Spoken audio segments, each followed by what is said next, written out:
আমরা মনে করি কোপ্তা, কাবাব, কালিয়া মানেই অনেকটা পরিমাণে পেঁয়াজ রসুনের ব্যবহার। তবে এই পেঁয়াজ রসুন ছাড়াও কিন্তু কোপ্তা কারি বানানো যায়। তো আজ তোমাদের সাথে সেই রকমই একটা রেসিপি শেয়ার করছি। নমস্কার, আমি মাধবী। আমার সাথে সেরা স্বাদের বাঙালিয়ানায় সকলকে স্বাগত। তো বানিয়েছি এঁচোড়ের কোপ্তা কারি। তো তার জন্য প্রথমেই একটা কড়াই শুকনো মশলা রেডি করে নেব।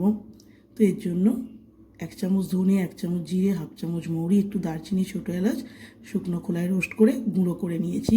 এঁচোড় আর আলু আগে থেকেই সিদ্ধ করে ঠান্ডা করে নিয়েছিলাম। একটা বড় পাত্রে এঁচোড় আর আলুকে ভালো করে ম্যাশড করে নিলাম। তার মধ্যে দিলাম পরিমাণ মতো নুন, একটু হলুদ গুঁড়ো, একটু কাশ্মীরি লঙ্কার গুঁড়ো, 1/2 চামচ ধনে গুঁড়ো, 1/2 চামচ জিরে গুঁড়ো, আর 1 চামচ গোলমরিচের গুঁড়ো, আর 2 চামচ সেই তৈরি করা ভাজা মশলার গুঁড়ো। দিয়ে দিলাম কিছুটা নারকেল কোড়া আর 3 চামচ বেসন, 1 মুঠো কাজু বাদাম ভালো করে গুঁড়ো করা মানে ক্রাস্ট করা। তো ভালো করে মেখে রেখে দেব। এবার গ্রেভির জন্য মশলা রেডি করব। মিক্সির বাটিতে নিলাম কিছুটা কাজু বাদাম, 2টো আলমন্ড আর 2 চামচ চালমগজ। ভালো করে আগে গুঁড়ো করে নিয়েছি। এবার ওর মধ্যে 3 চামচ টক দই দিয়ে ভালো করে একটা মিহি পেস্ট বানিয়ে নেব। কড়াই তেল গরম করে ছোট ছোট করে বলের আকারে গড়ে দিয়ে দিয়েছি। ডুবো তেলে এপিট ওপিট লাল করে ভেজে তুলে নেব।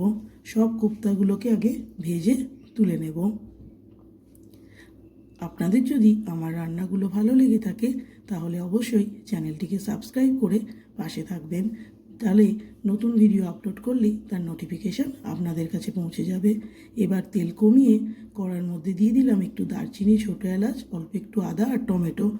দিলাম 2 চামচ নারকেল কোড়া। এটাকে একটু ভেজে আমি মিক্সির বাটিতে নিয়ে ঠান্ডা করে পেস্ট বানিয়ে নেব। কড়ায় আবারও দিয়ে দিলাম এবার পেস্টটা। এবার দেবো এর মধ্যে পরিমাণ মতো নুন, একটু স্বাদের জন্য চিনি। ভালো করে একটু মশলাটা কষিয়ে নিয়ে দিয়ে দেবো আগে থেকে তৈরি করা কাজু বাদামের পেস্টটা। আর দিয়ে দেবো মিক্সির বাটিটা ধুয়ে কিছুটা জল।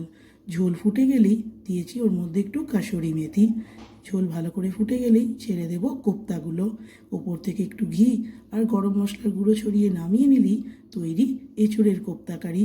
রুটি, লুচি, পরোটা অথবা নিরামিষ পোলাও, ফ্রাইড রাইসের সাথে পরিবেশন করতেই পারেন। তো রেসিপিটা কেমন লাগলো অবশ্যই কমেন্টসে জানাবেন। ভালো লাগলে প্লিজ একটা লাইক করবেন। নমস্কার।